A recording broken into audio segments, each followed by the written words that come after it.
US President Joe Biden delivered his closing remarks as the G7 summit in Hiroshima comes to an end. He reiterated Washington's commitment to a war-free and nuclear weapons-free world. He pledged unwavering support to Ukraine, saying, "We stand with the people of the war-torn country." He emphasized that Russia will not break the resolve of Kiev's allies. And the G7 reaffirmed our shared and unwavering, let me say it again, our shared and unwavering commitment to stand with the brave people of Ukraine as they defend themselves against Russia's brutal war of aggression and the war crimes being committed. Together with our partner countries, we reiterated the need for a just peace that respects Ukraine's sovereignty and territorial integrity, both core principles of the UN Charter. Russia started this war, and Russia could end it. After this, US President will head back to Washington and address the US debt ceiling crisis. The host country's Prime Minister Fumio Kishida also delivered his closing statements at the summit, where he urged the world to never resort to the use of nuclear weapons as he wrapped up the G7 summit in Hiroshima. G7 の主導による声明の発出を通じて核兵器のない世界という理想に向けた歩みを進めるための今後の取り組みの基礎を確保し、核軍縮の進展に向けた国際社会の機運を今一度高めることができたと思います。Meanwhile, US President Joe Biden also held a slew of bilaterals. In the latest, he met with the Ukrainian President Volodymyr Zelensky, who is attending the G7 summit in Japan in person, after promoting what his administration had billed as a peace formula. During the meet, Biden announced a new weapons package for Kiev. The US president said that the package would include ammunition, artillery, and armored vehicles, and it comes days after the White House confirmed that the Biden administration will approve the European Union providing American-made F-16 fighter jets to Ukraine.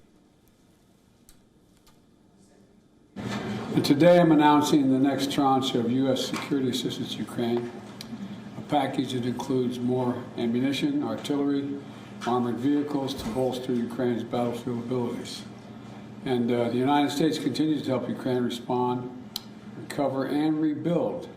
And we're also supporting your pursuit of a just peace, just one aspect of Ukraine's sovereignty and territorial integrity. It has to be non-negotiable. It has to happen.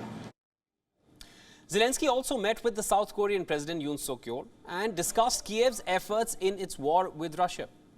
The meeting on the sidelines of the G7 summit marks the first time the two leaders have met. Meanwhile, Biden also held a trilateral meeting with South Korea and Japanese leaders. On the agenda were regional issues, especially North Korea. According to a US official, Biden has invited the two leaders to Washington to discuss how to take their trilateral cooperation to newer heights in the face of North Korea's nuclear and missile ambitions.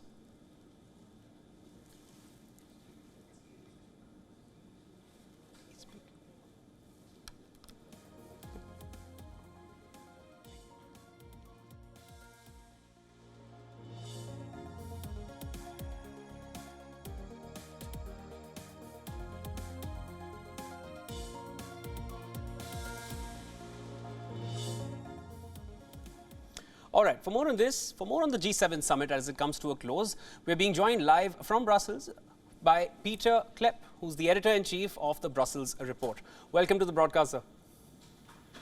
Thank you. Peter, can we expect stricter sanctions against Russia post the G7 summit? Yes, the European Union is currently working on this, is attempting to target more Russian individuals. At the moment, this is being blocked by Hungary, amongst others. And secondly, also there are plans to target entities that are seen to obstruct the current sanctions that are in place. Now, these so-called secondary sanctions, it will be very difficult for the EU, I think, to agree to those. Germany is very wary about it, and rightly so. You know, sanctions have not been a great success. There's all kinds of ways around it, and you know, introducing secondary sanctions, basically penalizing the entities that are facilitating the circumvention of sanctions. This is likely going to, create even more distortions, upset even more trade flows. But Peter, do you feel like if these sanctions are put in place, they will create some sort of a divide between the European Union's support for the US? The United States is in favor of those sanctions. Yes. So when it comes to that, I don't think there's any issue. In fact, the US hopes that the EU will go further in implementing sanctions. All right. Now, Biden had said we're united in our approach towards China. French President Macron described the G7 summit in one word. He said unity.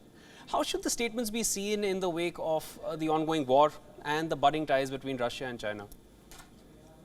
Well, I think there's probably the most important thing to come out of this G7 summit is the fact that there's some kind of a compromise between the United States and European nations on how to deal with China. The United States has conceded not to have the phrase decoupling in the conclusions, instead going for de-risking the relationship between the West and in China. And in return, the European nations are committed to restrict certain tech exports to China that are seen to be undermining security. So in a nutshell, the West wants to continue to trade with China, but only under the condition that security is not endangered. Right, because if you look at the figures which have come in for 2022, actually the trade and from both sides between China and US has actually surged amid the dwindling ties. So we'll have to see how this pans out going forward. Thank you so much for joining in on the broadcast, Peter. That was Peter Klepp, Editor-in-Chief of the Brussels Report. Pleasure. Thank you.